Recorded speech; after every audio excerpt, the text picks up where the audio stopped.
ટેટાટ by web સંકુલમાં આપ સૌનું હાર્દિક સ્વાગત છે. હું છું ધીરેન સર ને તમને મારો ઓડિયો ક્લિયર આવતો હોય તો ઓકે, તમને આજ તો ઓડિયો ક્લિયર જ આવશે. ઓકે, આજે આપણે 50 MCQ સોલ્વ કરવાના છે. ડન છે. આજે તમને આ લેક્ચર જે છે એ મસ્ત મજાનો તમને મળી ગયો છે. 6 વાગે જોવાનું ભૂલતા નહીં. બહુ મસ્ત મજાના ક્વેશ્ચન જે છે તમારી માટે લઈને આવ્યો છું. ઓકે, તો આપણે શરૂઆત કરી દઈએ છીએ આજના ધમાકેદાર લેક્ચરની. તમને એક વાત જે છે એ જણાવી દઉં કે ભાઈ આપણું ગુજરાતી વર્ણનાત્મકનો કોર્સ જે છે એ લાઈવ આવી ગયો છે. ઓકે, માત્ર ને માત્ર 1299 રૂપિયા, જેમાં તમને નિબંધ, સંક્ષિપ્તીકરણ, પત્ર, ચર્ચાપત્ર, પછી મેઇન્સનું વ્યાકરણ, એટલે કે ઇન શોર્ટ આખું પેપર 1 કવર કરાવવામાં આવશે, જે તમે પરચેસ કરી શકો છો. અને બીજી વસ્તુ કે આપણે કોમર્સનો પણ એક લાઈવ કોર્સ આવી ગયો છે, તો એ પણ તમે પરચેસ કરી શકો છો. ઓકે, અને બાકી આપણે મળતા રહીશું. ડન છે. તો શરૂઆત કરી દઈએ છીએ આજના ધમાકેદાર most 50 MCQ. Okay, fastest rapid fire 50 MCQ નો પહેલો જ ક્વેશ્ચન તમારી સ્ક્રીનની સમક્ષ આ રહ્યો. જો શિક્ષણની પૃથ્થકરણ પદ્ધતિ એટલે શું થાય? પૃથ્થકરણ પદ્ધતિ એટલે અલગ કરવું. પૃથ્થકરણ પદ્ધતિ એટલે શું થાય? અલગ કરવું. સંશ્લેષણ અથવા તો સંયોગીકરણ એટલે ભેગું કરવું. ઓકે, ના તાર્કિક જોડાણ વિશે નીચેનામાંથી કયું વિધાન સૌથી વધુ સચોટ છે? સાહેબ, સૌથી વધારે સચોટ કયું છે? બંને પદ્ધતિઓ એકબીજાની વિરોધી હોવાથી ક્યારેય સાથે વાપરી શકાતી નથી, એવું ના હોય. ઓકે, કારણ કે દાખલા તરીકે શું કરવાનું હોય, તમારે કેવી રીતના ભણાવવાનું હોય. જો કોઈ પણ એક ઉદાહરણ લઈ લો, મેથ્સનું ઉદાહરણ લો, તો હું પ્રમેય ભણાવું છું, તો એ પ્રમેય વખતે મારે પહેલા પૃથ્થકરણ પદ્ધતિ વાપરવી પડે. પહેલા પક્ષ શીખવાડો, એ આવડી જાય, પછી સાદિ શીખવાડો, એ આવડી જાય, પછી જે છે એ આકૃતિ દોરો, એ આવડી જાય, પછી સાબિતી આપો, અને પછી રિવિઝન માટે ફાસ્ટેસ્ટ સંયોગીકરણ પદ્ધતિ વાપરી શકાય છે. જોઈએ પછી માત્ર આવે તો જિંદગીમાં ક્યારેય જવાબ નહીં આવે, આપણને ખબર છે. સંશ્લેષણ પદ્ધતિ હંમેશા પૃથ્થકરણ પદ્ધતિની પહેલા હંમેશા વસ્તુ ખોટી છે. આ હંમેશા જે છે ને એ વસ્તુ શું છે? ખોટી છે. ઓકે, ઘણી વખત સંશ્લેષણ સંપૂર્ણથી આંશિક તરફ જવામાં આવે. ઓકે, દાખલા તરીકે આખું માનવનું શરીર દેખાડી દે, પછી એના અંગો વિશે ભણાવવામાં આવે, અને ઘણી વખત શું થાય કે એના અંગોથી માનવ વિશે જવામાં આવે, તો પૂર્ણથી ખંડ તરફ, ખંડથી પૂર્ણ તરફ બંને આપણે જે છે એ વાપરી શકીએ. પૃથ્થકરણ પદ્ધતિ શોધનો રસ્તો બતાવે છે, જ્યારે સંશ્લેષણ પદ્ધતિ જે છે એ સંક્ષેપમાં રજૂ કરે છે. ઓકે, તો આપણને ખબર છે કે અહીં જે છે એ આ વિધાન અહીં સાચું છે. અહીંયા જોજો, ક્યારેય સાથે વાપરી શકાતી નથી, એવું ના હોય. ઓકે, બીજું માત્ર છે એટલે એવું ન હોય. ઓકે, પછી હંમેશા છે એ નેગેટિવ વર્ડ કહેવાય, એટલે એવું ન હોય. ડન છે. પૃથ્થકરણ એટલે તમારે પહેલી વખત ભણાવો ત્યારે આરામથી ભણાવવા માટે પૃથ્થકરણ પદ્ધતિ વપરાય, જ્યારે સંશ્લેષણ પદ્ધતિ જે છે ઓકે એ તમારે રિવિઝન પર્પઝથી વપરાય. સૌથી વધારે ગણિત વિજ્ઞાનમાં વપરાતી પદ્ધતિ પૃથ્થકરણ અને સંયોગીકરણ પદ્ધતિ છે. એકબીજાની પૂરક પદ્ધતિ છે એવું પણ કહેવામાં આવે છે. Option number D is the right answer. Next question number 2. મનોવિજ્ઞાનની ક્રમથી તાર્કિક ક્રમ તરફ મુગ્ય. જો મેં તમને કીધું ભાઈ, આપણે બાળકને શું કરવાનું છે? આપણે બાળકને તર્ક કરતો કરવાનો છે, વિતર્ક કરતો કરવાનો છે, વિશ્લેષણ કરતો કરવાનો છે, વિચારતો કરવાનો છે, ક્રિટિકલ થિંકિંગ કરતો કરવાનો છે, સમસ્યાનું સમાધાન કરતો કરવાનો છે, સર્જનાત્મક બાળક બનાવવાનો છે. ઓકે, તો એવી રીતના ક્રમ વાઇઝ આગળ વધવાનું છે. મુખ્ય ઉદ્દેશ શું છે? શિક્ષકને બાળકની રુચિ ક્ષમતાથી શરૂ કરી ધીમે ધીમે વિષય વસ્તુની પદ્ધતિસર ગોઠવણી તરફ લઈ જવું. તાર્કિક ક્રમને સંપૂર્ણપણે અવગણીને આ વસ્તુ ખોટું આવે. ઓકે, આ નેગેટિવ વર્ડ છે એટલે આ જવાબ નહીં આવે. બીજો અહીંયા પણ નેગેટિવ વર્ડ છે, માત્ર, તો એક જવાબ કોઈ દિવસ ન આવે. બાળકને શરૂઆતથી જ કઠિન તર્ક આપવાના નહીં. શરૂઆતથી પહેલા સરળથી કઠિન તરફ જવાય ને, કઠિનથી થોડું સરળ તરફ જવાય. ઓકે, આટલી તો આપણને ખબર પડે. પછી માત્ર જે છે ને, આ માત્ર એ પણ શું છે સાહેબ? નેગેટિવ વર્ડ છે, તો એ જવાબ નહીં આવે. Option number A is the right answer. Question number 3. Project પદ્ધતિનો ઉપયોગ કરે ત્યારે કયા અધ્યાપન સૂત્રનો સૌથી વધુ પ્રભાવી રીતે અમલ થાય? પ્રોજેક્ટ પદ્ધતિમાં અંશથી પૂર્ણ તરફ જવામાં આવે, અમૂર્તથી મૂર્ત તરફ. તમને આ તો ખબર છે ને, અમૂર્ત એટલે જે ન જોઈ શકાય, ન અનુભવી શકાય, ન સ્પર્શી શકાય, ને અમૂર્ત કહેવાય. મૂર્ત એટલે જે જોઈ શકાય, જે અનુભવી શકાય, જે સ્પર્શી શકાય. ઓકે, મૂર્ત 7 થી 12 વર્ષ આવે, અમૂર્ત 12 વર્ષ પછી તમે એવા વિચાર કરી શકો જે ન જોયેલું હોય, ન અનુભવેલું, ન સ્પર્શેલું હોય એવું. અનિશ્ચિતથી નિશ્ચિત તરફ કે સ્થૂળથી સૂક્ષ્મ તરફ. ઓકે, તો પ્રોજેક્ટ પદ્ધતિની અંદર શું આવશે? પ્રોજેક્ટ પદ્ધતિની અંદર સ્થૂળ જે આપણને દેખાતું હોય ત્યાંથી સૂક્ષ્મ તરફ આવો જવાબ આવશે. ખાસ અહીં આ ક્વેશ્ચનની અંદર ધ્યાન રાખો. ઓકે, કોઈ થાપ ન ખાઈ જાય. Question number 4. પ્રવિધિ. જો પહેલા હું તમને કહી દઉં, પદ્ધતિ એટલે આખે આખું ચેપ્ટર તમે કઈ પદ્ધતિથી ભણાવો છો, એનો કોઈ એક ટોપિક ભણાવવાનો હોય તો એ કઈ પ્રવિધિથી ભણાવો છો. પ્રયુક્તિ એટલે જ્યારે વર્ગખંડનું વાતાવરણ અથવા તો શિસ્ત જે છે એ જળવાય નહીં, તો એ શિસ્ત જાળવવા માટે આપણે જે નો ઉપયોગ કરીએ છીએ એને પ્રયુક્તિ કહેવાય. અને આપણે પ્રવૃત્તિ તો ખબર જ છે, પ્રવૃત્તિ એટલે એક્ટિવિટી થ્રુ લર્નિંગ, જેને આપણે પ્રવૃત્તિ કહેવાય. તો પ્રવિધિ છે અહીંયા નાટ્યકરણ, કોઈ એક ટોપિક સમજાવવા માટે. દાખલા તરીકે મસ્ત મજાનો એક આખો પાઠ છે, એમાં શિવાજી આવે છે, તો શિવાજી ભણાવવા માટે તમે નાટ્યકરણનો ઉપયોગ કરો છો. ઓકે, કરતી વખતે શિક્ષકે કઈ બાબતની સૌથી વધુ કાળજી રાખવી પડે? નાટ્યકરણ માત્ર મનોરંજન નહીં, માત્ર આવે એટલે નેગેટિવ હાલે જ નહીં. બધા જ વિદ્યાર્થીઓ એક સાથે સ્ટેજ પર આવવું જોઈએ, જરૂરી નથી સાહેબ. ઓકે, એક વિદ્યાર્થી આવે તોય ચાલે. ઓકે, મોનો એક્ટ કહેવાય, 2 આવે તોય ચાલે. બધાને આવવું જરૂરી નથી. નાટક હંમેશા ઓછામાં ઓછા 2 કલાકનું હોવું જોઈએ, એવું કઈ જરૂરી છે નહીં. ઓકે, એવું કોઈ જરૂરી છે નહીં. નાટકના પાત્રોના કપડા ખૂબ મોંઘા હોવા જોઈએ એવું નથી. પણ અહીંયા જોજો, અહીંયા માત્ર કરીને નેગેટિવ ન કરી નાખતા જોજો, કારણ કે અહીંયા આપણને ખબર પડે કે બધાને એક સાથે આવવું જોઈએ તો કે નહીં. નાટક હંમેશા ઓછામાં ઓછા 2 કલાકનું હોવું જોઈએ નહીં. કપડા ખૂબ મોંઘા હોવા જોઈએ નહીં. તો આપણે માત્ર વાળું ફરીથી વાંચવું પડશે. શું કહેવા માંગે છે કે નાટ્યકરણ માત્ર મનોરંજન પૂરતું મર્યાદિત ન રહેતા, જોજો, મનોરંજન પૂરતું નહીં, શૈક્ષણિક ઉદ્દેશો સાથે જોડાયેલું હોવું જોઈએ. આ પોઝિટિવ થાય આખું વાંચો ને એટલે. કારણ કે મેં અહીંયાથી આગળ વાંચ્યું જ નહોતું, પણ પછી ખબર પડી આ નો આવે, આ નો જ આવે, તો આ ફરી વાર વાંચવું પડે. ક્લિયર થાય છે? આઈ હોપ સો કે તમે સમજી શકતા હશો. કઈ પદ્ધતિમાં જ્ઞાતથી, જ્ઞાત એટલે જે જાણીતું હોય ત્યાંથી તમે ન જાણતા હોય ત્યાં સુધીનો ઉપયોગ કરવાનો છે. એટલે કે વિદ્યાર્થીના પૂર્વ જ્ઞાનને નવા માહિતી સાથે જોડવાનું છે. ઓકે, હવે પૂર્વ જ્ઞાન અને નવી માહિતી પ્રશ્નોત્તરી દ્વારા. ઓકે, પ્રશ્નોત્તરી કરશો ત્યારે ખબર પડશે ને કે વિદ્યાર્થીને કેટલું પૂર્વ જ્ઞાન છે, વિદ્યાર્થીને કેટલું આવડે છે, વિદ્યાર્થી ક્યાં સુધી આવડે છે, ક્યાંથી આગળ જવાનું છે. તો પ્રશ્નોત્તરી પદ્ધતિમાં જ્ઞાતથી અજ્ઞાત તરફ પછી આપણે જઈ શકાય છે. ડન છે. જ્ઞાતથી અજ્ઞાત તરફ એટલે તમે એવી રીતના સમજી શકો છો કે તમે કોઈ પણ વસ્તુ જો શીખવાડો છો. ઓકે, દાખલા તરીકે પહેલા એને ડાયરેક્ટ નરેન્દ્ર મોદી અથવા તો રાષ્ટ્રપતિ વિશે ના શીખવાડવામાં આવે. પહેલા એને તમારે તમારા ગામના સરપંચ વિશે શીખવાડવાનું હોય. ઓકે, ગામના તલાટી વિશે શીખવાડવાનું હોય, ત્યાંથી તાલુકા લેવલે આવવાનું હોય. ઓકે, ત્યાંથી ધારાસભ્યએ આવવાનું હોય, ત્યાંથી સીએમએ આવવાનું હોય, ત્યાંથી તમે વડાપ્રધાને જાઓ, રાજ્યસભા, લોકસભા, એવી રીતના લાઈનમાં જે જાણે છે એ પહેલા એને શીખવાડો. સેમ ટુ સેમ નદી હોય તો તમારી ગામની અંદર જે કાંઈ તળાવ હોય, નદી હોય, એની વાત કરો. ઓકે, પછી તાલુકાની વાત કરો, પછી જિલ્લામાં આવતી વાત કરો. એમ આગળ તમારે વધવાનું હોય. જે જાણીતું હોય, ઓકે, એને જે નથી જાણતો ત્યાં સુધી કનેક્ટ કરવાની વાત છે. સમજાય છે? Okay, clear? ભૂમિતિના પ્રમેય ભણાવવા માટે સૌથી શ્રેષ્ઠ ક્રમ કયો કહેવાય? ઓકે, સૌથી શ્રેષ્ઠ ક્રમ મેં તમને હમણાં જ કીધું કે પહેલા તમારે શું કરવાનું? પૃથ્થકરણ એટલે ભાગલા પાડી દેવાના. પહેલા પક્ષ શીખવાડવાનો, પછી સાધ્ય શીખવાડવાનું, પછી પ્રમેય આકૃતિ શીખવાડવાની, પછી સાબિતી શીખવાડે. એ શીખાઈ જાય પછી એક આખે આખો એક હારો પ્રમેય તમારે શીખવાડી દેવાનો. ઓકે, એટલે પછી સંશ્લેષણ. ક્લિયર છે? Option number C. પહેલા પૃથ્થકરણ, પછી સંશ્લેષણ. પૃથ્થકરણમાં ભાગલા પાડીને શીખવાડો, પછી આખે આખો પ્રમેય રિવિઝન સ્વરૂપે શીખવાડી દો. તો એવી રીતના જો શીખવાડવામાં આવે તો પ્રમેય બાળકોને ઇઝી લાગવા માટે. નેક્સ્ટ, અધ્યયન અધ્યાપન પ્રક્રિયામાં સંવાદ પ્રવિધિ ત્યારે જ સફળ ગણાય જ્યારે સંવાદ પદ્ધતિ એટલે ખબર પડે ને, વાદ સંવાદ. ઓકે, ચર્ચા કરવાની છે અને ત્યારે જ મજા આવે, ત્યારે જ સફળ ગણાય. જ્યારે ખૂબ ઘોંઘાટ થતો હોય, ઓકે, પહેલા બધું વાંચી લે. વર્ગના માત્ર તેજસ્વી વિદ્યાર્થીઓ જ બોલતા હોય નહીં, વિદ્યાર્થીઓ પરસ્પર વિચારોની આપલે કરે ને તાર્કિક તર્ક આવે ને એટલે એ જ જવાબ આવે. મેં તમને અઢળક વખત કહી દીધું, શિક્ષક પોતે સતત બોલતો રહે એવું નહીં. તર્ક આવે એટલે બીજું તમારે જવાબ જોવાનો જ નહીં. Option number she is the right answer.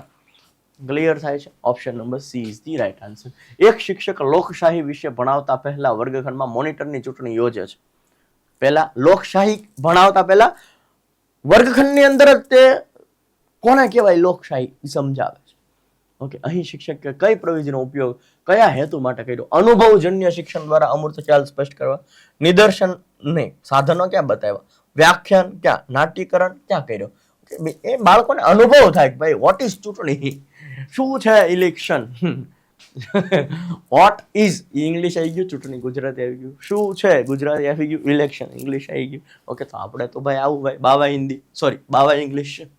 Okay, done. પણ એનાથી બાળકને અનુભવ થશે અને સમજી શકશે આરામથી. ઓકે, બધા વિચાર કરી શકશે. શું કરવાનું છે ભાઈ? જે નથી જાણતો ને એના ખ્યાલ સ્પષ્ટ કરવા માટે એને અનુભવ આપવાનો છે. ઓકે, અનુભવ આવશે ને, વર્ગખંડમાં મોનિટરની ચૂંટણી થશે એટલે વોટ ઇઝ ઇલેક્શન એ ખબર પડી જશે. સ્થૂળ પરથી સૂક્ષ્મ તરફ સૂત્રના સંદર્ભમાં સ્થૂળનો અર્થ શું થાય સાહેબ?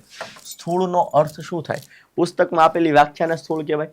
ઇન્દ્રિયો દ્વારા અનુભવી શકાય તેવા પદાર્થો કે અનુભવો. ખૂબ જ અઘરો વિષય, શિક્ષકના વિચારો. જો ખૂબ અઘરો વિષય ન આવે, શિક્ષકના વિચારો ન આવે, આ ન આવે. ઇન્દ્રિયો દ્વારા અનુભવી શકાય તેવા પદાર્થો કે અનુભવો, જેને આપણે સ્થૂળ કહેવાય. ઇન્દ્રિયો એટલે આંખ, કાન, નાક, ત્વચા અને જીભ. એના દ્વારા જ આપણે બધું અનુભવી શકીએ છીએ. અનુભવેલું આપણને ક્યારેય ભૂલાતું નથી. અને બહુ બધા અનુભવ થયા છે, બહુ બધા અનુભવ આ સમાજે આપણને આપ્યા છે, જે આપણે ભૂલી શકતા નથી. રાઈટ ને? ઓકે. શિક્ષણમાં પ્રક્ષેપિત પ્રવિધિનો ઉપયોગ મુખ્યત્વે શું માપવા માટે થાય? વ્યક્તિત્વના ગૂઢ અને અચેતન પાસાઓ, શારીરિક ક્ષમતા, વિદ્યાર્થીની યાદશક્તિ કે ગણિતની ઝડપ. ઓકે, અહીંયા જે અચેતન મનની અંદર જે પાસા છે, એની અંદર પડેલા જે ક્ષમતા છે, એ જાણવા માટે આપણે પ્રક્ષેપિત પ્રવિધિનો ઉપયોગ થાય છે. એપ્રિલ 2026માં જાહેર થયેલા એન સ્ટાર, જોજો એન સ્ટાર એટલે શું? National system for teacher advance and rewards. યાદ રાખજો ફૂલ ફોર્મ. માળખા મુજબ શિક્ષકોના મેરિટ આધારિત પ્રમોશન.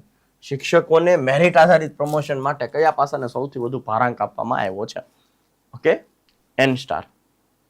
વિદ્યાર્થીના લર્નિંગ આઉટકમ્સ એટલે કેટલું શીખ્યો. અધ્યયન નિષ્પતિ, જેને આપણે કહીએ છીએ. લર્નિંગ આઉટકમ્સ મીન્સ શું થાય? અધ્યયન નિષ્પતિ, બાળકને કેટલું આવડ્યું, કેટલું ન આવડ્યું. અને શિક્ષકોનો 360 ડિગ્રી પ્રતિસાદ. શિક્ષકની શૈક્ષણિક લાયકાત, શિક્ષણના ભૌતિક સંસાધનોની જાળવણી, શિક્ષકની વય. ઓકે, આવું કાંઈ ન હોય. શિક્ષકની લાયકાત જોઈને આપણે એને પ્રમોશન આપીશું નહીં. ભૌતિક સાધનોની જાળવણી બહુ સારું કરે છે એમ કરીને આપણે એને પ્રમોશન આપીશું નહીં. શિક્ષકની વય જોઈને પ્રમોશન આપીશું નહીં. શિક્ષક જે ભણાવે છે એમાંથી વિદ્યાર્થીઓની ક્ષમતા કેટલી વધે છે, અધ્યયન નિષ્પતિ કેટલી પ્રાપ્ત થાય છે, લર્નિંગ આઉટકમ કેટલું પ્રાપ્ત થાય છે, અને 100% શિક્ષકે એનું પોતાનું આપી દીધું હોય, 360 ડિગ્રી પ્રતિસાદ આપી દીધો હોય, ઓકે, પોતાનો જીવ રેડી દીધો હોય, ઓકે, એને આપણે પ્રમોશન આપવાનું છે. ક્લિયર થાય છે? Thank you. નેક્સ્ટ, તાજેતરમાં ગુજરાત સરકાર દ્વારા અમલી મિશન સ્કૂલ ઓફ એક્સેલન્સ 2.0 અંતર્ગત કઈ ટેકનોલોજી, આ બધું શું આવી ગયું? આ શિક્ષણનું કરંટ આવી ગયું. તાજેતરમાં ગુજરાત સરકાર દ્વારા અમલી મિશન સ્કૂલ ઓફ એક્સેલન્સ 2.0 અંતર્ગત કઈ ટેકનોલોજી દ્વારા વર્ગખંડમાં રિયલ ટાઈમ લર્નિંગ ડાયગ્નોસ્ટિક પૂરું પાડવાની જાહેરાત કરાઈ છે? ઓકે, જો માત્ર આવશે તો નહીં આવે. ઓકે, બ્લોકચેન ટેકનોલોજી નહીં આવે. એડેપ્ટિવ લર્નિંગ, આર્ટિફિશિયલ ઇન્ટેલિજન્સ, અહીં એઆઈ ની વાત કરે છે. ઓકે, અહીંયા આપણને ખબર છે કે આઈસીટી ની તો વાત થતી હતી જ તે, પરંતુ હવેથી ઓકે એઆઈ નો પણ ઉપયોગ કરવામાં આવશે. ઓકે, જેથી કરીને શિક્ષણ પ્રક્રિયા છે, અધ્યાપનની પ્રક્રિયા જે છે એ કેવી બને? સરળ બને. નેક્સ્ટ, વર્ષ 2026માં અમલી બનેલા નવા national curriculum framework secondary NCF-AC 2023 ધોરણ 9 અને 10માં વિષય પસંદગી માટે કઈ પદ્ધતિ દાખલ કરવામાં આવી? ઓકે, માત્ર નહીં આવે. કમ્પલસરી કોમન સબ્જેક્ટ જ સમાન વિષય નહીં. ઓકે, એને ચોઇસ કરવા દેવામાં આવશે. માત્ર વિજ્ઞાન વાણિજ્ય આવશે નહીં, એમને ચોઇસ કરી દેવામાં આવશે. ધોરણ 9-10માં 8 વિષયો ભણાવવામાં આવશે. એ 8 વિષયો વિદ્યાર્થીઓ પોતાની જાતે જે છે એ સિલેક્ટ કરી શકશે. અને 11-12માં આપણે આર્ટ્સ, કોમર્સ, સાયન્સ જે છે એ બંધ થઈ જશે. એની જગ્યાએ 16 જેટલા વિકલ્પો આપવામાં આવશે. ધોરણ 9ની અંદર જે છે એ ઓપન બુક એક્ઝામની પણ વાત કરી છે NCF-AC 2023. ઓકે, ધોરણ 10 અને 12માં બોર્ડની પરીક્ષા 2 વખત લેવાની વાત કરવામાં આવે છે. ને 2માંથી જેમાં સારું રિઝલ્ટ હોય એ માન્ય ગણી શકાશે. ઓકે, આવું બધું કંઈક વાત કરે છે. ઓકે, અને પહેલી વખત ઘણી વખત વિનોબા ભાવે હેલ્થની વાત કરી, પણ NCF-AC એ હેલ્થની વાત પણ કરી છે અને મેક્સિમમ પ્રેક્ટિસની વાત કરી છે, કોમ્પિટન્સી બેઝડ એક્ઝામની વાત કરી છે, ગોખણિયા જ્ઞાનનો વિરોધ કર્યો છે કે ભાઈ હવે એક્ઝામની અંદર બેઠું જો વિદ્યાર્થી ગોખેલું હોય એ જ આવી જશે એવું નહીં. ઓકે, એવો પ્રશ્ન પૂછવામાં આવશે હવેથી એક્ઝામની અંદર કે વિદ્યાર્થી ડાયરેક્ટ જવાબ ગોખેલું કામ લાગશે નહીં, એને વિચાર કરવો પડશે, તર્ક કરવો પડશે ને પછી એનો જવાબ લખવો પડશે. એવી કંઈક એક્ઝામ જે છે એ હવે ધીમે ધીમે આવે છે. તમે જોઈ પણ લીધું છે તમારી એક્ઝામમાં, ટાટ હાયર સેકન્ડરીમાં ફરીથી જોઈશું. એટલા માટે જ આપણે ક્વેશ્ચન પણ એવા લાવીએ છીએ. કેન્દ્ર સરકારની પીએમ શ્રી યોજના અંતર્ગત વર્ષ 2026માં કયા નવા પ્રાસા ગ્રીન સ્કૂલની વ્યાખ્યામાં ફરજિયાત કરવામાં આવ્યા? ગ્રીન સ્કૂલનો મતલબ શું છે ભાઈ? કે ભાઈ સરસ મજાની સ્કૂલની અંદર જે છે વૃક્ષો વાવવામાં આવે, સ્કૂલની અંદર જે છે એ મધ્યાહન ભોજનની અંદર વધ્યું હોય તો એનું કંઈક ખાતર બનાવવામાં આવે, કુદરતી ખાતર. ઓકે, દાખલા તરીકે સોલારનો ઉપયોગ કરીને તમારી અંદર વીજળીનો ઉપયોગ કરવામાં આવે, તો ઇન શોર્ટ ઇકો ફ્રેન્ડલી જે છે સ્કૂલ જે છે બનાવવામાં આવે. તો માત્ર વૃક્ષારોપણ કરવું નહીં, ડિજિટલ બોર્ડનો વધુ પડતો ઉપયોગ કરવો નહીં, solar energy, water harvesting, waste મેનેજમેન્ટની ઓકે આ આવશે. શાળાના મકાનને લીલો રંગ કરવો એવું નહીં આવે. Option number C. ઓકે, સમજાય છે તમને કે તમારી શાળાની અંદર જે છે ઓકે એ એવી રીતના થાય. શાળાની અંદર એસીનો ઉપયોગ ન કરતા આપણે જમીનમાંથી જ એવું આવે કે જેથી કરીને આખો રૂમ ઠંડો રહે, એ પણ કરી શકાય. ઓકે, ઇન શોર્ટ કે ભાઈ વૃક્ષો વાવો, મધ્યાહન ભોજન, પછી આપણા કચરો છે એ કચરા પેટીમાં નાખવામાં આવે, કયો કચરો કયા કચરા પેટીમાં નાખવામાં આવે, મધ્યાહન ભોજનમાં વધેલું હોય એનું કંઈક કમ્પોસ્ટ ખાતર બને. ઓકે, આપણા શાળાની અંદર આખી વીજળી જે છે એ સોલાર પેનલ દ્વારા ચાલે. ઓકે, તો આવું આખી આપણી સ્કૂલ જ એવી રીતના બનાવી દેવાની વાત અહીં કરવામાં આવી છે ગ્રીન સ્કૂલની અંદર. ગુજરાત શિક્ષણ વિભાગના એપ્રિલ 2026ના ઠરાવ મુજબ વિદ્યા સમીક્ષા કેન્દ્ર VSK વિદ્યા સમીક્ષા કેન્દ્ર દ્વારા શિક્ષકોની ઓનલાઈન હાજરી સાથે કયા નવા ડેટા પોઈન્ટનું ટ્રેકિંગ શરૂ કરવામાં આવ્યું છે? ઓનલાઈન હાજરી શિફ્ટ ચેટની અંદર પૂરાય છે, તમને ખબર હોવી જોઈએ.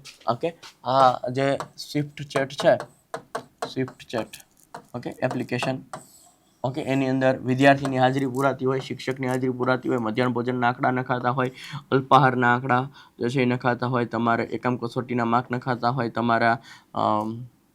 તમારી જે પેલી આવે છે ને શું કહેવાય, તમારી 6 માસિક, ત્રિમાસિક, 12 માસિક એના આંકડા આની અંદર નખાતા હોય, બધું જ શિફ્ટ ચેટની અંદર થતું હોય છે. ઓકે, તો દરેક વિદ્યાર્થીનો લર્નિંગ ગેપ અને ઉપચાર કાર્યનો રિપોર્ટ, શાળાના બગીચાની લંબાઈ પહોળાઈ, મધ્યાહન ભોજન, રસોઈના ફોટા કે સોશિયલ મીડિયાનો ફ્લો ચાર્ટ, અહીં ઉપચારાત્મક કાર્યનો રિપોર્ટ. ઓકે, લર્નિંગ ગેપ્સ કેટલું આવડ્યું કેટલું ન આવડ્યું, ઓકે બધું આની અંદર જે છે એ ડેટા જતો હોય છે. ટ્રેકિંગ શરૂ કરવામાં આવ્યું. સમગ્ર શિક્ષા હેઠળ લોન્ચ થયેલ દક્ષ પોર્ટલ કોના માટે છે? ઓકે, સેકન્ડરી સ્કૂલના આચાર્યો માટે વહીવટી નાણાકીય સ્વાયત્તતાની તાલીમ માટે. યાદ રાખજો, કોની માટે છે? સેકન્ડરી સ્કૂલના આચાર્યો માટે વહીવટી અને નાણાકીય જે છે એની તાલીમ માટે એનું છે. યાદ રાખજો, નવું છે. તાજેતરમાં એપ્રિલ 2026માં ગુજરાતમાં કઈ યોજના હેઠળ સેકન્ડરી શિક્ષણમાં વોકેશનલ ટ્રેનિંગ માટે હબ અને સ્પોક મોડલ અમલી કરાયું હતું? જો સેકન્ડરી શિક્ષણ, વોકેશનલ ટ્રેનિંગ, હબ અને સ્પોક મોડલ અમલી કરાયું હતું. શાળા વિકાસ સંકુલ 2.0. ઓકે, નવું છે. ઓકે, 2026નું છે, હાલનું છે, કરંટ છે. ઓકે, શિક્ષણનું કરંટ છે, તો જોઈ લેજો. જો કોઈ સંશોધક એક જ ઉંમરના બાળકોના જૂથને તેમના બાળપણથી લઈને પુખ્તા વય સુધી 20 વર્ષ સુધી અભ્યાસ કરે દીર્ઘકાલીન પદ્ધતિ થઈને, તો વિકાસલક્ષી મનોવિજ્ઞાનની કઈ પદ્ધતિનો ઉપયોગ થઈ રહ્યો છે? દીર્ઘકાલીન. ઓકે, અને તેમની મુખ્ય મર્યાદા શું હોઈ શકે? ઓકે, દીર્ઘકાલીન જ એકમાં છે. મર્યાદા શું છે? અભ્યાસ દરમિયાન કેટલાક પ્રયોગપાત્ર સંપર્ક વિહોણા થઈ શકે છે. ઘણા બીજે વૈયા. ક્લિયર છે? જા કેવા લાગ્યા આ પ્રશ્નો? હજુ તો બાકી છે, ખાલી 18 જ થયા છે, 50 કરવાના છે, પણ પ્રશ્નો તમને કેવા લાગી રહ્યા છે ઓકે એ તમારે મસ્ત મજાની કોમેન્ટ બોક્સની અંદર કોમેન્ટ કરવાની રહેશે. ડન?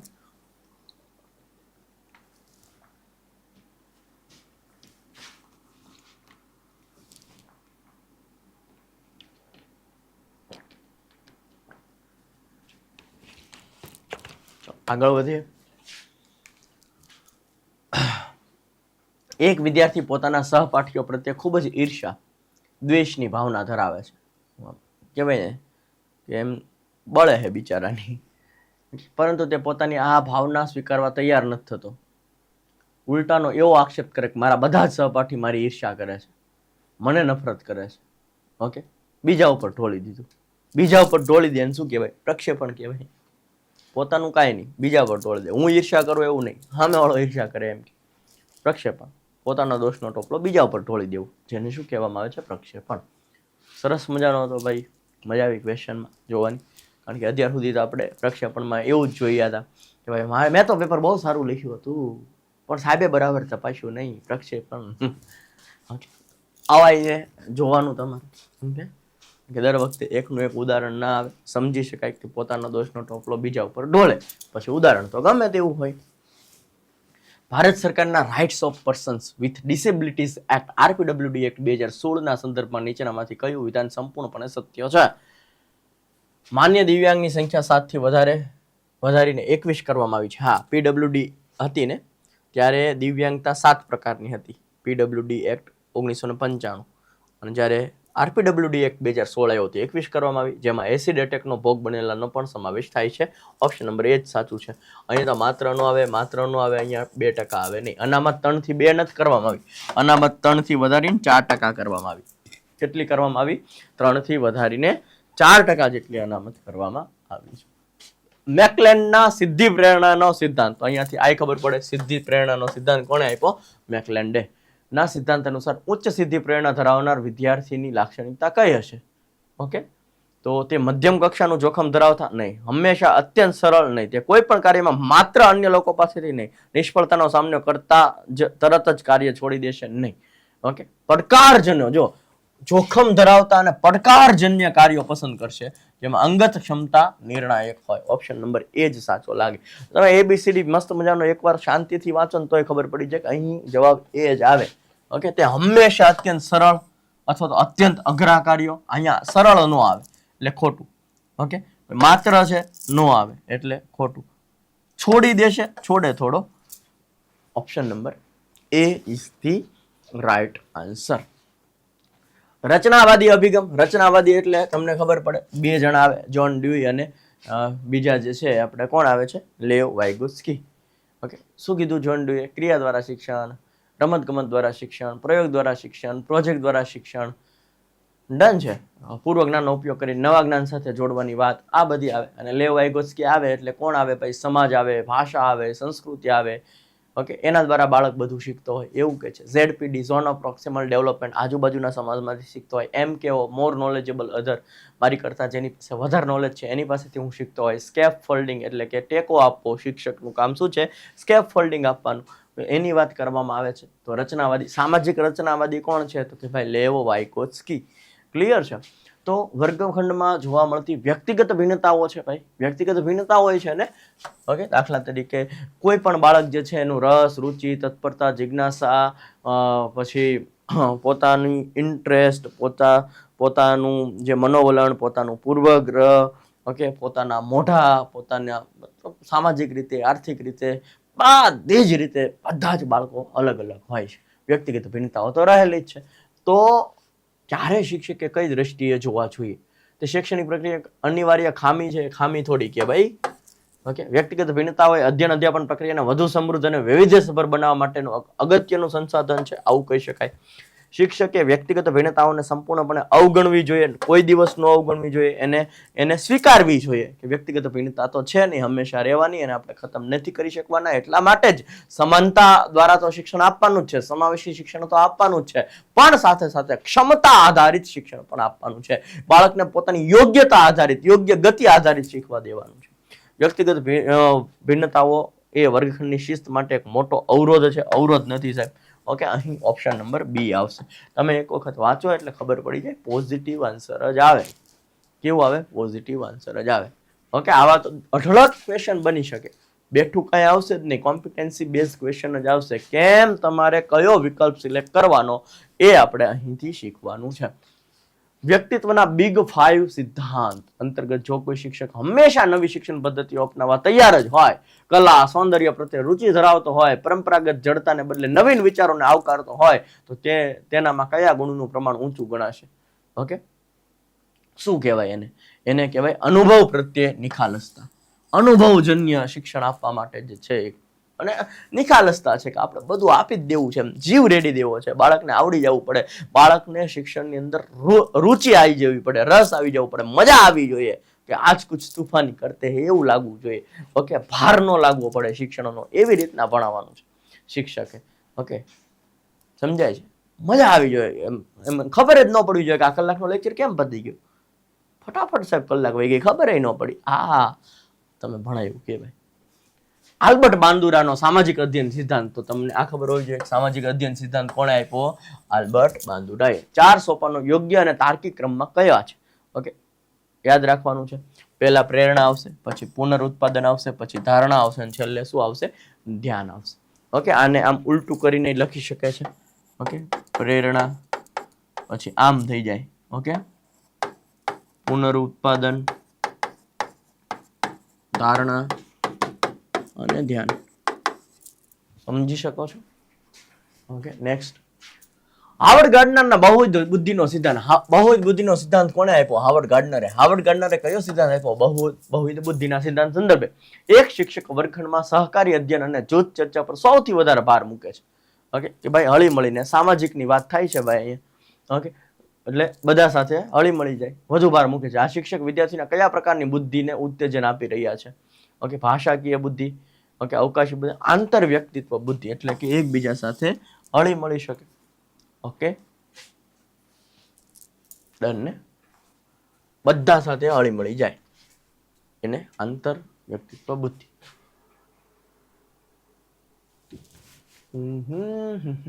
તરુણાવસ્થામાં જોવા મળતા કાલ્પનિક નિગમનાત્મક તર્ક ની લાક્ષણિકતા નીચેનામાંથી કઈ પરિસ્થિતિમાં સૌથી યોગ્ય રીતે પ્રતિબિંબિત થાય છે? તરુણ સંભવિત પરિણામોની કલ્પના કરી પૂર્વધારણાઓ બાંધીને વ્યવસ્થિત રીતે સમસ્યાઓનો ઉકેલ શોધે છે. તરુણ ભૂતકાળના અનુભવોને યાદ રાખવામાં સંપૂર્ણપણે નિષ્ફળ જાય છે. માત્ર પોતાની નહીં, દરેક કાર્યમાં માત્ર પુખ્ત વયની નહીં. જો અહીં યાદ રાખવામાં નિષ્ફળ જાય, ખોટું છે. માત્ર નેગેટિવ વર્ડ કાઢી નાખો, ઓપ્શન એ જવાબ પૂરું થઈ જાય. તમને એમ થાય ઓહ કેવું બધું અઘરું છે, પણ તમે એકવાર ઓપ્શન વ્યવસ્થિત વાંચો એટલે તમને ખબર પડી જાય. ઓકે, જો ક્વેશ્ચન અઘરો લાગે ખાલી. લોરેન્સ કોહલબર્ગના નૈતિક વિકાસના, તો પહેલો ક્વેશ્ચન અહીંયાથી જ આવી જાય. ભાઈ લોરેન્સ કોહલબર્ગ આવે એટલે નૈતિક વિકાસ આવે, નૈતિક વિકાસ આવે એટલે કોહલબર્ગ આવે. જો કોઈ તરુણ બોર્ડની, ઓકે, તમને ખબર છે ઓલી સ્ટોરી, ઓકે, હિંજની દ્વિધા, ઓકે, મેડિકલ વાળું, ચોરી કરી નાખવી કે પછી ચોરી કરવી કે ન કરવી, ઓકે, નકર એની વહુ મરી જાય. કેરોલ ગિલ્ગનને એને લીધે જે છે ફેમસ થઈ ગઈ હતી, કોહલબર્ગને લીધે. કેરોલ ગિલ્ગને વિરોધ કર્યો કે આ તો નકરું પુરુષનું જ કહે છે, સ્ત્રીનું કંઈ કહેતા નથી. બધી વાત આપણને ખબર છે. જો કોઈ તરુણ બોર્ડની પરીક્ષામાં ચોરી કરવાની ના પાડે છે એ ડરથી કે પકડાઈ જશે, પરંતુ એ સમજણ કે પ્રામાણિકતા કે સાર્વત્રિક માનવ મૂલ્ય છે. જો બધા જ ચોરી કરશે તો શિક્ષણ વ્યવસ્થા જ પડી ભાંગશે. ઓકે, તો અહીંયાથી હું એમ કહું છું કે ભાઈ જો આપણે જ અત્યારે કદાચ ચલો ખબર ન પડે, આજુબાજુનામાંથી જોઈને કદાચ તમે નોકરીએ લાગી ગયા છો, તમે જ ચોરી કરો છો, તો તમે કેવું જે છે બાળકને શીખવાડશો? તમે શિક્ષક બનવા જઈ રહ્યા છો કે તમારી અંદર એક પણ ગુણ એવો ન હોવો જોઈએ કે તમારામાંથી બાળક કંઈક ખોટું શીખે, કારણ કે તમે શિક્ષક બનવા જઈ રહ્યા છો, ભારતનું ભવિષ્ય ઘડવા જઈ રહ્યા છો. એટલા માટે જ હું કહેતો હોઉં છું કે 0 માર્ક્સ પણ કોનો? આપણો હોવો જોઈએ. નેગેટિવ માર્ક આવે ને તો એ આપણા હોવા જોઈએ. આપણે શિક્ષક હવે આપણે જ ખોટું કરીશું, બાળકને શું શીખવાડશું? ઓકે, ફેક્ટ વસ્તુ છે. આપણને છે ને પહેલા તો બાળક પ્રત્યે પ્રેમ હોવો જોઈએ અને પહેલા શિક્ષકનો જીવ હોવો જોઈએ. ઓકે, તો શિક્ષકની પરીક્ષા દેવા જવાય. વિદ્યાર્થીઓ સાથે છેડા કરવાનો આપણને કોઈ પણ પ્રકારનો સહેજ પણ અધિકાર છે નહીં. સમજાય છે? ઓકે, નોકરી લાગી ગયા પછી જેમ હાલે છે એમ હાલવા દો. ઓકે, તમે જીવ નથી રેડી દઈ શકતા, બાળકને પોતાની ક્ષમતા આધારિત નથી પહોંચાડી શકતા. ઓકે, સરકારી હાલે એમ હાલવા દો છો, ભલે પ્રાઇવેટમાં મૂકતા આપણને દર મહિને પગાર મળી જાય છે, તો એવા લોકોએ શિક્ષક બનવું જોઈએ નહીં. ભારતનું ભવિષ્ય એમ નહીં ઘડાય. ઓકે, ધીમે ધીમે આપણે એવા પ્રયત્નો બધાએ કરવાના છે કે એક સમય એવો આવવો જોઈએ કે ભાઈ સરકારી સ્કૂલની અંદર એડમિશન લેવા માટે પડાપડી થવી પડે. ઓકે, પ્રાઇવેટ શાળાઓ જે છે ને, ઓકે, ન્યા નહીં, કારણ કે ન્યા તમને ખબર છે કે ભાઈ કોલેજ કરેલા શિક્ષકો આવી જાય ગમે એ ભણા, પણ આપણે યાર બીએડ કરેલા છે, ટેટ પાસ કરેલી છે, પીટીસી ડીએલએડ કરીને ટેટ પાસ કરીને મેરિટમાં આવીને આપણે અહીંયા આવ્યા છે, અને પછી જો બાળકોને આપણી પાસે ન બેસાડે અને કોલેજ કરેલા શિક્ષકો ભણાવતા હોય એની પાસે એડમિશન વધારે થતા હોય તો વિચારવાનું તો રહ્યું. સમજાય છે? એટલે આપણે આપણો જીવ રેડી દેવાનો છે. બીજા જે કરે છે, આ કરે છે, પહેલેથી હાયલું આવે છે, એવું નહીં.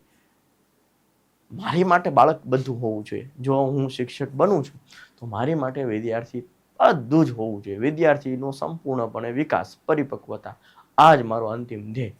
જરૂર પડે તો હું વહેલો આવીશ, છોકરાઓને વહેલો બોલાવીશ, રવિવારે આવીશ, પણ છોકરાઓનું ઘડતર કરવાનું છે ગજબનું. ઓકે, એ પ્રાઉડ ફીલ કરવો જોઈએ, હું આ સરકારી શાળાની અંદર ભણ્યો. ઓકે, તો આ નૈતિક કઈ કક્ષાની છે? ઉત્તર રૂઢિગત કક્ષા. ઓકે, પરંપરાથી હાલતી આવે છે. ઓકે, આને આપણે બદલવાની છે. સમજાય છે?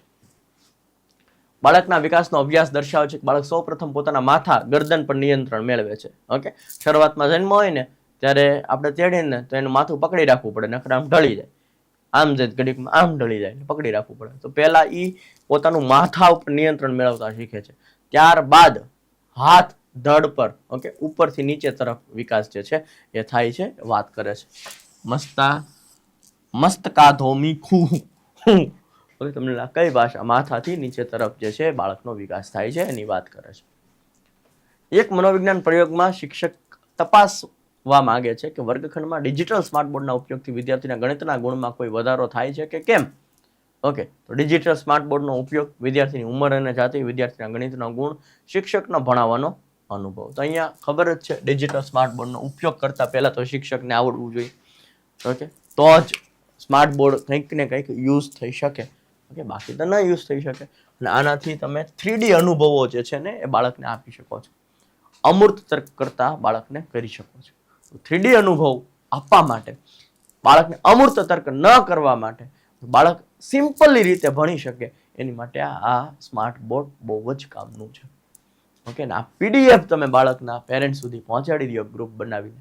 ઓકે, તો રોજે રોજ એમના પેરેન્ટ્સને ખબર પડે કે મારો બાળક શું ભણ્યો, અને એ જ PDF થ્રુ બાળક આગળ ભણી શકે છે, નોટ્સ બનાવી શકે છે. ઓકે, સૌથી મોસ્ટ ઇમ્પોર્ટન્ટ તમારું જો કંઈ મટીરિયલ હોય ને તો એ ક્લાસ નોટ્સ હોય, PDF હોય. કોઈ એવી બુક નથી બની કે જે સાહેબ અહીંયાથી જે શીખવાડે ને, ઓકે, એની PDF થી બહેતર હોય. અહીંયા જેટલું પરીક્ષાને કામનું હોય ને એટલું જ ભણાવવામાં આવે. બુકમાં બહુ બધું વધારાનું હોય, કારણ કે એ બુક છે, એને સેલ કરવાની છે. અને અત્યારે એક વસ્તુ હું તમને ચોખવટ કરું કે ભાઈ, લોકો થોથા જોઈને લે છે અને થોથા પછી આપણેથી પૂરા નથી થતા. થોથાની જરૂર નથી. ક્વોલિટી થોથાની જગ્યાએ નાની થઈ જાય. સિમ્પલ, શોર્ટ એન્ડ સ્વીટ વાળી બુક હોવી જોઈએ. ઓકે, એટલા માટે જે ક્લાસ નોટ્સ હોય છે, ઓકે, અથવા તો સાહેબ ભણાવી PDF હોય છે, એનાથી બહેતર કોઈ મટીરિયલ નથી. કોઈ એટલે કોઈ મટીરિયલ નથી. તમને જે ક્લાસની અંદર ભણાવે છે ને એ મટીરિયલ બેસ્ટ. અને તમારા સબ્જેક્ટ માટે NCERT પાઠ્યપુસ્તકથી બહેતર કોઈ પણ પ્રકાશનનું મટીરિયલ નથી. તો ના જ લેવાય. મારા વિષયનું ક્યાંથી વાંચું? પાઠ્યપુસ્તકમાંથી, NCERTમાંથી 100 વાર વાંચી નાખવાની NCERT, તમને ટાઈમ મળતો ઘટતો હોય ને તો. સમજાય છે? એબ્રાહમ મેસ્લો આવે એટલે જરૂરિયાત આવે. જરૂરિયાતના શ્રેણીક્રમના સિદ્ધાંત મુજબ જો વર્ગમાં એક બાળક સતત ઘરેલું હિંસા અને અસુરક્ષાના વાતાવરણમાંથી આવતું હોય તો અધ્યયન ઉપર શું અસર થાય? માત્ર આવે એટલે જવાબ નહીં આવે. તે અરે યાર આવી ગયો. જો તેની સલામતી, આત્મીયતાની જરૂરિયાતો સંતોષાય ન હોવાથી બોધાત્મક ઉચ્ચ શૈક્ષણિક જરૂરિયાતો સંતોષવામાં તેને ભારે મુશ્કેલી પડે. જો વર્ગખંડનું વાતાવરણ સારું ન હોય તોય બાળકને મુશ્કેલી પડે. ઘરનું વાતાવરણ સારું ન હોય તોય તે બાળકને શીખવામાં મુશ્કેલી પડતી હોય. બાળકને જો રસ, રુચિ, તત્પરતા ન મળતી હોય, જિજ્ઞાસા ન મળતી હોય તો પણ બાળકને તકલીફ પડતી હોય. એટલે કે બાળકને આજુબાજુનું વાતાવરણ જે છે ઇફેક્ટ કરે છે. બાળકને સૌથી વધારે ઇફેક્ટ કરતું હોય તો વારસો અને વાતાવરણ. અને વારસામાં તો આપણે કંઈ કરી ના શકીએ, પણ આપણે વાતાવરણમાં જે છે સરસ મજાનું કરી શકીએ. એટલે કે આપણે સારું એવું સરસ મજાનું વાતાવરણ સ્કૂલમાં ન પ્રોવાઈડ કરી શકીએ છે. ઓકે, તો જો સ્કૂલની અંદર સારું વાતાવરણ હશે તો બાળક પણ એવો બનવાનો છે. ઓકે, ઘરની અંદર એવું વાતાવરણ છે, જેવા વાતાવરણમાં રહેશે એવો બાળક જે છે એ વર્તન કરવા મળશે. જેની સાથે તમે રહેશો એવું વર્તન કરવા મળશે. ઓકે, તમે 10 લાખ જેનો પગાર હોય એને યાર રોજ રહેવા માંડો તમારો 2 લાખ તો થઈ જ જાય. સમજો છો? બહુ જ ઇફેક્ટ કરે વાતાવરણ. ઓકે, એટલા માટે જ આપણે જે છે સારી સ્કૂલ, મોંઘી સ્કૂલ, શું કામ? કારણ કે સારું વાતાવરણ મળે. તો એવું આપણે સરકારી શાળામાં પણ કરી શકીએ.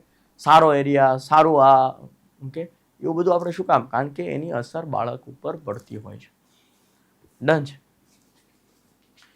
મનોવિજ્ઞાનમાં વ્યક્તિત્વ માપન માટે વપરાતી પ્રક્ષેપણ પદ્ધતિઓ જેમ કે રોરશાકના શાહીના ડાઘાની કસોટી. ઓકે, તો તમને અહીંયાથી એક ક્વેશ્ચન આવી જાય. શાહીના ડાઘરની કસોટી કોને આપી? હરમન રોરશાકે આપી. મુખ્ય હેતુ શું છે? વ્યક્તિની વિશિષ્ટ વિષયો પ્રત્યેની અભિયોગ્યતા ચકાસવી, વ્યક્તિ અચેતન મનની દબાયેલી ઈચ્છાઓ, ભય અને આંતરિક સંઘર્ષો બહાર લાવવા, બાળકનું સમાજમિતિ દ્વારા જૂથમાં સ્થાન નક્કી કરવું, બાળકનું શૈક્ષણિક સિદ્ધોનું સચોટ માન. અહીંયા જો છે બાળકની અંદર અચેતન મનમાં જે દબાયેલી ઈચ્છાઓ હોય ને, ભય હોય ને, ઓકે, એના જે સંઘર્ષો હોય એને બહાર લાવવાના છે. અચેતન મનની અંદર પડેલી ક્ષમતાઓ જે છે એ શું લાવવાની છે? બહાર લાવવાની છે. ઓકે, એ આનાથી આવશે. આ કસોટી છે હરમન રોરશાકની. ઓકે, બાકી આપણને ખબર છે કે અચેતન મન આવે ને એટલે આપણને ડોક્ટર સિગમન્ડ ફ્રોઈડ યાદ આવે, ઈડ ઈગો અને સુપર ઈગો યાદ આવે. ઓકે, આખું હિમશિલા યાદ આવે, ચેતન અને અચેતન મન યાદ આવે. ઓકે, હા, આ એક અભિયોગ્યતા. તમને ખબર છે થીમેટિક એપરસેપ્શન ટેસ્ટ. ઓકે, બીજું ઈ ટાટ, પણ આપણી જે ટાટ છે એ ટીચર એપ્ટિટ્યુડ ટેસ્ટ. એપ્ટિટ્યુડ એટલે શું થશે? ક્ષમતા થશે. ઓકે, એક બાળકની બુદ્ધિ સામાન્ય છે, તેને આંખ કે કાનની કોઈ શારીરિક ખામી નથી, તેમ છતાં તે વાંચતી વખતે સોને વોજ વાંચે છે. સોને વોજ ઉલટું ફૂલટું તારે જમીન પર, એમાં ઓલો ઈશાન હતો એ ઉલટું ફૂલટું વાંચે ને, બીનું ડી વાંચી નાખે. ઓકે, ઉલટું ફૂલટું વાંચે, એને ડિસલેક્સિયા કહેવાય. શું કહેવાય? ડિસલેક્સિયા કહેવાય, ડિસેબિલિટી કહેવાય. સ્પેસિફિક લર્નિંગ ડિસેબિલિટી છે, અધ્યયન અક્ષમતા. શું કહેવાય? અધ્યયન અક્ષમતા. ઓકે, જે ઉલટું ફૂલટું વાંચે છે ને એને ડિસલેક્સિયા કહેવાય. ઓકે, ઉલટું ફૂલટું વાંચે. ઓકે, ડિસગ્રાફિયા, લેખનમાં તકલીફ પડે.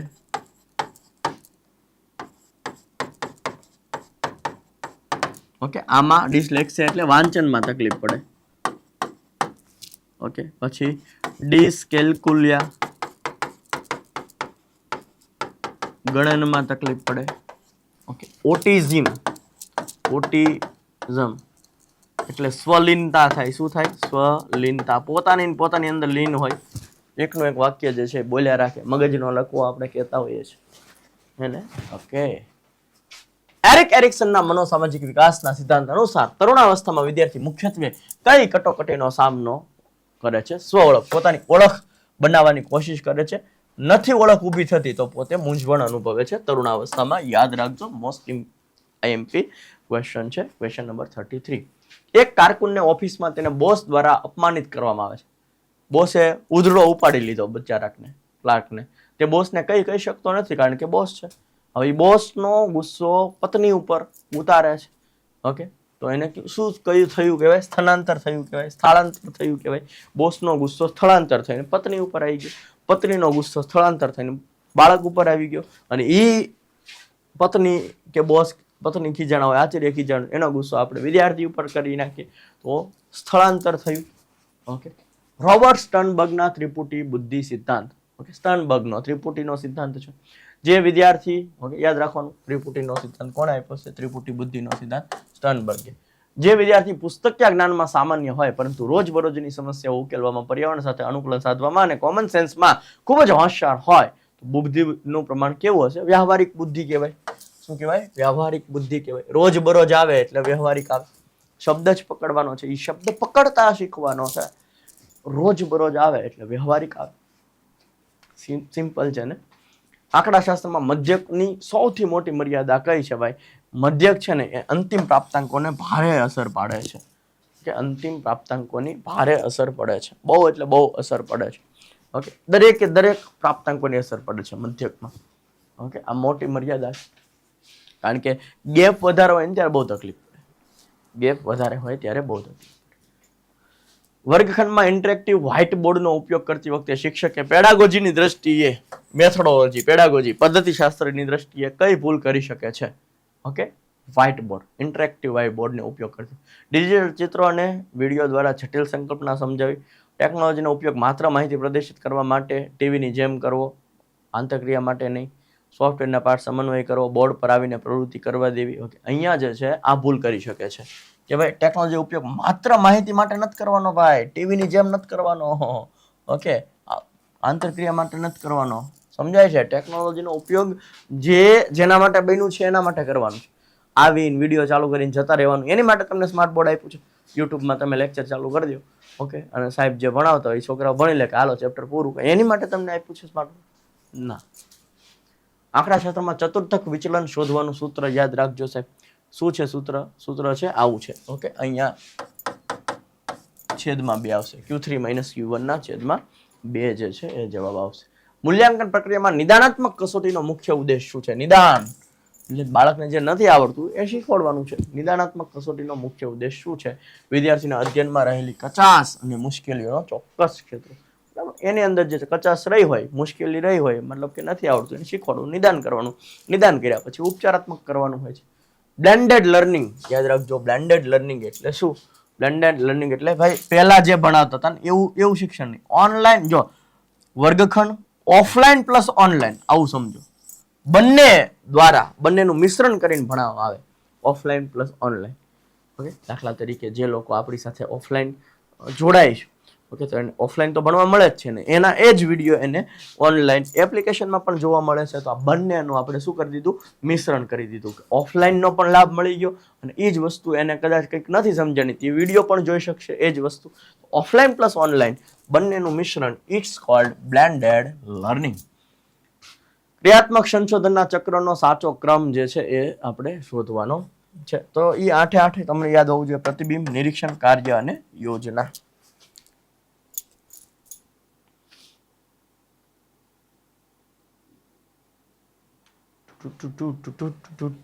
અહીંયા જે છે ને એ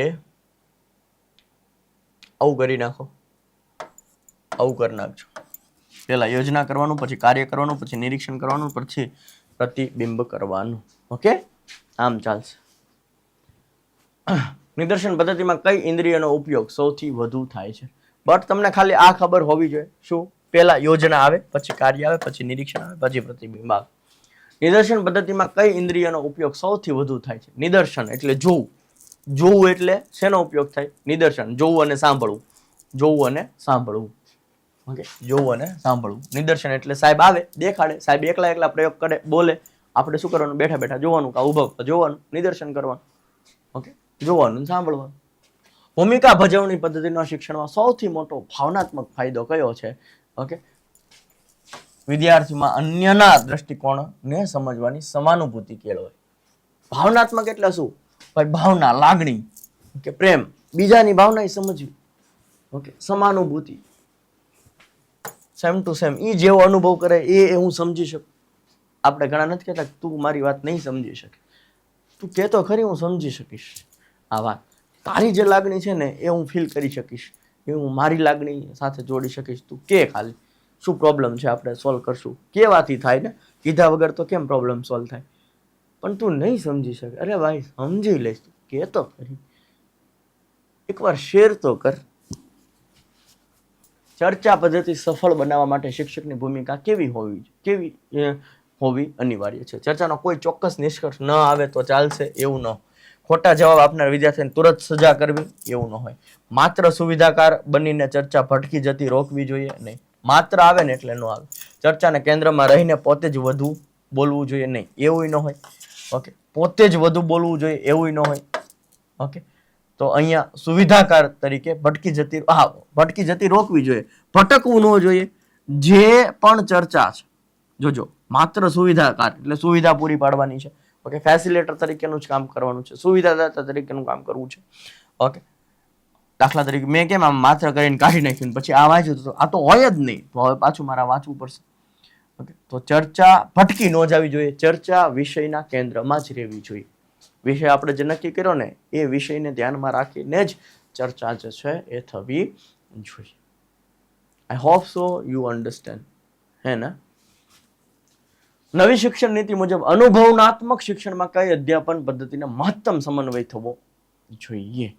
ઓકે, શોધ પદ્ધતિ, પ્રાયોગિક પદ્ધતિ, પાઠ્યપુસ્તક વાંચન પદ્ધતિ, સ્મૃતિ કેન્દ્રિત પદ્ધતિ, માત્ર ઓડિયો વિડીયો પદ્ધતિ. જો આવું ન આવે. સ્મૃતિ એટલે ગોખવાનું નહીં, ખાલી પાઠ્યપુસ્તક નહીં, માત્ર આવે એટલે એ ન હોય. શોધ વિદ્યાર્થી કરે, પ્રયોગ કરે, એટલે કે રચનાત્મક જે છે એ અભિગમ અપનાવવાની અહીં વાત કરે છે. વિદ્યાર્થી જાતે શીખતો થાય એની અહીં વાત કરવામાં આવી છે. વ્યાખ્યાન પદ્ધતિની સૌથી મોટી મનોવૈજ્ઞાનિક મર્યાદા કઈ છે? એમાં વિદ્યાર્થી માત્ર શ્રોતા બની જાય. વ્યાખ્યાન પદ્ધતિમાં શું હોય? સાહેબ આવે, બોલે ને વયા જાય, છોકરાને ખાલી સાંભળવાનું. ઓકે, તો એ તો એની મર્યાદા છે. ઓકે, વ્યક્તિગત ભિન્નતાને અવગણવામાં આવે. સાહેબ જ સર્વે સર્વા, તો ગુરુ પરંપરા હું ખોટી હતી. સમસ્યા ઉકેલ પદ્ધતિમાં પરિકલ્પનાની ચકાસણી વખતે વિદ્યાર્થી નીચેનામાંથી કયું માનસિક કૌશલ્ય સૌથી વધુ વાપરે છે? ઓકે, તમને ખબર છે, મેં કીધું તો વિવેચનાત્મક વિચારસરણી, ક્રિટિકલ થિંકિંગ આવું આવે એટલે બીજો જવાબ જ ના. ઓકે, સેમ વસ્તુ છે. એ સમસ્યા ઉકેલ કરવો હોય, ઓકે, તો વિવેચનાત્મક વિચારસરણી એટલે કે ક્રિટિકલ થિંકિંગ કરવું પડે. ઓકે, આ ક્રિટિકલ થિંકિંગનું ગુજરાતી છે. નિગમન પદ્ધતિ શિક્ષણમાં કયા સંજોગોમાં સૌથી વધુ અસરકારક થાય? તમને ખબર છે નિગમન એટલે શું થાય સાહેબ? નિયમ ઉપરથી ઉદાહરણ ઉપર જવું. ઓકે, આ સૌથી વધુ અસરકારક ક્યારે થાય? નવી સંકલ્પના શોધવાની હોય? નહીં. નાના બાળકો? નહીં. નાના બાળકો માટે નિગમન ના ચાલે. જ્યારે સ્થાપિત નિયમો કે સૂત્રનો ઉપયોગ કરીને મહાવરો કરવાનો હોય, ઝડપથી મહાવરો કરવાનો હોય. ઓકે, રિવિઝન પર્પઝથી અહીંયા નિગમન અથવા તો ઉચ્ચ શિક્ષણની અંદર નિગમન પદ્ધતિનો ઉપયોગ થતો હોય છે. ઓકે, અથવા તો રિવિઝન પર્પઝથી નિગમન પદ્ધતિનો ઉપયોગ થતો હોય છે. આગમન પદ્ધતિ પણ ધોરણ 6 થી ચાલુ કરવાનું, કારણ કે ઉદાહરણ દ્વારા નિયમો જાતે તારવવાને એ 1 થી 5 ના બાળકો ન તારવી શકે, તો એ જોવાનું બધું. ઓકે, એમાં 1 થી બીજા ધોરણ સુધી તો પ્રવૃત્તિ દ્વારા, એક્ટિવિટી થ્રુ લર્નિંગ દ્વારા જ આપણે શું કરવાનું છે? શિક્ષણ આપવાનું છે. પ્રોજેક્ટ પદ્ધતિમાં ઉત્તરદાયિત્વના સિદ્ધાંત મુજબ જો કોઈ એક વિદ્યાર્થી જૂથમાં કામ કરવાનું ટાળે છે તો શિક્ષકે મનોવૈજ્ઞાનિક રીતે કયો અભિગમ અપનાવવો જોઈએ? જો કોઈ એક વિદ્યાર્થી જૂથમાં કામ કરવાનું ટાળે છે તો શિક્ષકે શું કરવું જોઈએ? ઓકે, તો કાર્યનું વિભાજન એવી રીતે કરવું જોઈએ દરેકની ભૂમિકા સ્પષ્ટ અને એકબીજા ઉપર આધારિત હોય. એકબીજા ઉપર આધારિત હોય એવી રીતના આપણે, એટલે એને શું થશે કે ભાઈ જોડાવવું જ પડશે. ઓકે, સામાજિક આને લીધે થશે શું? તો કે સામાજિક વિકાસ થશે બાળકનો. ઓકે, સમાજ સાથે હળી મળી શકશે. અને આપણે એટ ધ એન્ડ રહેવાનું તો સમાજમાં જ છે, ગમે તેવો છે પણ આપણો સમાજ છે, હે ને? વિવિધતામાં એકતા ભરેલી છે. વસુધૈવ કુટુંબકમની ભાવના કેળવવી પડશે અને એને આપણે આપણા જે સમાજને સુધારવાનું કામ આપણે જ કરવાનું છે. ભારતનું ભવિષ્ય ઘડવાનું કામ આપણે જ કરવાનું છે. આઈ હોપ સો કે તમને આ 50 MCQમાં ખૂબ મજા આવી હશે. ઓકે, હજુ પણ છે. ઓકે, શું છે? વર્ગખંડમાં આગમન પદ્ધતિનો ઉપયોગ કરતી વખતે શિક્ષક જ્યારે વિશિષ્ટ ઉદાહરણો પરથી નિયમ તરફ જાય છે ત્યારે કઈ મર્યાદા નડવાથી સૌથી વધુ સંભાવના છે? ઓકે, તો અત્યંત સમય માગી લેશે. ઓકે, એટલે 6 થી 6, 7, 8, 9, 10માં બહુ બધો સમય હોય ત્યારે તમે વાપરી શકો છો. ઓકે, તો અભ્યાસક્રમ પૂર્ણ કરવામાં અવરોધરૂપ બની જાય. દરેક વસ્તુ તમે આનાથી જ ભણાવવા આપો, વિદ્યાર્થી બધું જાતે જ નિયમો જે છે, સિદ્ધાંતો તારવે. ઓકે, ઉદાહરણો, કેટલા બધા ઉદાહરણો, બધું. ઓકે, તો ઘણી વખત અભ્યાસક્રમ પૂરો ન થાય એવું પણ બને.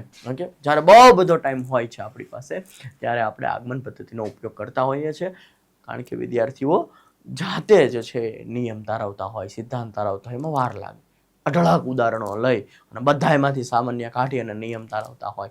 ઓકે, તો સિલેબસ પૂરો કરવામાં ઘણી વખત અવરોધરૂપ બની શકે છે.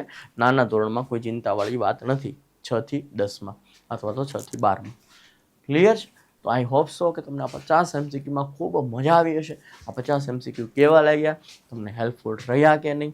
ઓકે, તમારે ખાસ કરીને લાઇક, શેર અને ઓલું સબસ્ક્રાઇબ વાળું બટન છે ને દબાવી દેવાનું. આવા વિડીયો તમને મળતા રહેશે.